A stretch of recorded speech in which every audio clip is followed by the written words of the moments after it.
mahalin ang sarili. Dapat lang, bagamat sa panahon ngayon, tila sumusobra naman ang pagkahumaling ng ilan sa kanilang itsura. Hinay-hinay lang, mahirap din kung sumobra ang iyong bilib sa sarili. Sa dami ng mga may cellphone camera ngayon, marami sa atin tiyak guilty sa mga susunod na eksena. Kahit gutom na, hindi pa rin pwedeng galawin ang pagkain. Kailangan kasi muna itong picturean. Paggising naman ng ilan, imbes na bumangon na at maghilamos, haharap muna sa camera at magpo-posing. At kahit saan pa mapadpad, naka-insta place na agad.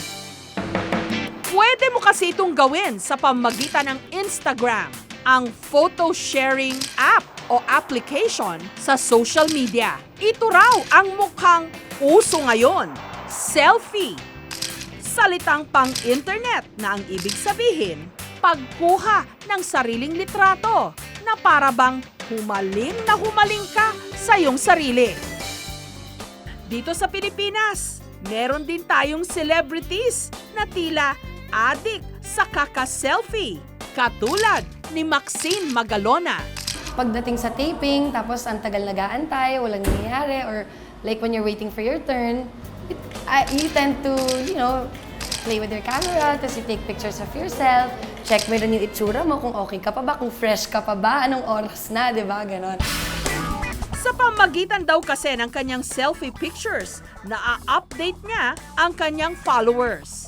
Para kay Miss Jessica So. Ayan, KMJS. There, para sa inyo. At meron na palang iba't ibang klase ng selfie pictures. May estilo na pinagdidikit ang nguso at labi para magmukhang tuka ng bibe. At ang tawag dito, #duckface. Kung madrama naman ang iyong peg, pwede kang tumingin sa kung saan-saang direksyon. Basta wag lang sa camera. Ang tawag naman dito, #tingin sa kawalan selfie. Pwede ring picturean ang sarili habang nasa tapat ng salamin, ang #against the mirror selfie. Kung feeling mo naman, hot ka, pumost lang ng sexy para sa #sexy selfie. Pero kung shy type ka, pwedeng kunan lang ang bahagi ng iyong mukha para #mysterious. Para naman sa mga fashionista, nariyan ang #outfit of the day. Pero heto ang matindi, ang selfie ultimate combo. Ang #duckface tingin sa kawalan sexy outfit of the day against the mirror selfie. Ang estudyanteng si Hana, certified selfie addict. Paggising pa lang daw sa umaga, nagpipicture-picture na siya. Lalo pa ngayong bakasyon at wala siyang magawa. Panay ang paglilitrato niya sa kanyang sarili. Sa isang araw, mahigit 100 beses siyang nagpipicture-picture. Kaya ang kanyang profile page ngayon, meron ng 1,000 selfie pictures. Dumating pa nga po sa point na in ilang minutes lang naka 100 photos ako. Then, diretso upload na sa Facebook. Pag nakikita ko na maganda yung outcome ng photos ko and then parang gusto ko pang mas pagandahin, nagtitake pa ako ng maraming shot. Pero may ipinagtapat sa aming sikreto si Hana. Ang kanya palang mga litrato, ini-edit niya muna bago i-upload sa Facebook. Morena si Hana at pangarap niyang maging putis porselana. Kaya naman, pinapuputi niya ang kanyang balat sa editing. O kaya, iniiba-iba ang kulay ng mga litrato para hindi mahalata ang kanyang tunay na kulay. Pero feeling ko po kasi pag nasa puti, syempre mas makakapagpaganda sa tao. Then, yung sa quality ng picture, para pag nakita ng mga friends ko, parang they will feel good about me. Ganun.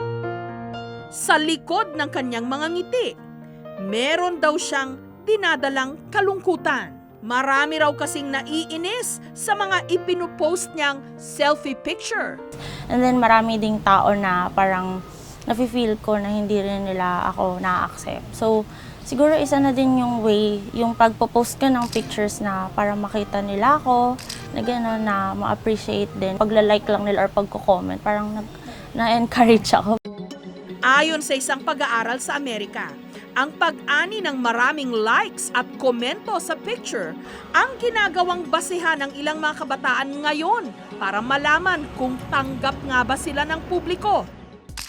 Ang 20 anyos na si Ella, bagamat tahimik at hindi kilala sa eskwelahan dahil sa kanyang mahigit 100 selfie pictures, parang instant celebrity. Yun nga lang, dumami rin ang kanyang poster sa Facebook o yung mga nagpapanggap na siya. Kapag tinignan daw ang laman ng mga Facebook account na ito, puro litrato niya. Bali yung may gumawa ng fake account na ginamit po yung name tsaka photo ko. Tapos parang ginamit niya yung account na yun para magka-boyfriend siya. Ang ikinasasama ng loob ni Ella, umani ang kanyang mga litrato ng mga negatibong komento. Kahit alam ko hindi totoo yung mga sinasabi nila, totoo man or hindi, syempre nababother pa rin po ako kasi parang paano nila nagagawa sa akin yun, paano nila nasasabi sa akin yun, eh hindi naman talaga nila kilala kung sino talaga ako. Ngunit tuloy pa rin si Ella sa pag-upload ng mga selfie picture. Ginawa na lang daw niyang naka-private ang kanyang Facebook account. Nagsasawa na ako sa mga tao na kumukuha ng photos ko, ng name ko, ginagamit ako. Tapos yung mga hate messages din, nakakasawa talaga. So, parang na-realize ko na bawasan ko na yung pag-upload ng photos. Pero ang ilan, hindi natutuwa sa selfie. Tila dumarami daw kasi ang mga #GGSS o yung mga gwapong-gwapo sa sarili o gandang-ganda sa sarili. Ay, hindi ko po makita yung point ng pagpo-post ng selfie na yun. Parang masyado na sila nagiging full sa sarili nila. Kumbaga fishing for comments sila. Babala ng mga eksperto, kapag nasobrahan ang kakukuha ng selfie pictures, maaring sintomas ito ng isang personality disorder. Meron na itong senyales na ang isang tao ay mayroong tinatawag nating narcissistic personality disorder. Kung i-gauge natin, itong mga tao na to ay may tinatawag tayong self-admiration. So mas gusto nila, napapansin sila, nagiging attention seeker sila, pwede naman sila maging histrionic personality disorder. Dito kasi sa mga selfie pictures, gusto nila makita na, uy, may bago na namang post, updated sila. So ando doon siya. Nakita natin sa isang place. So, pag mga ganon, so gumukuha sila, kumbaga parang as much as possible, gusto nila mapag-usapan sila. Sa tulong ng teknolohiya ngayon, napakadali na ngang magmukhang gwapo o maganda. Pero laging tandaan, ang kumpiyansa at tiwala sa sarili hindi dapat hinuhugot at ibinabase sa litrato lang.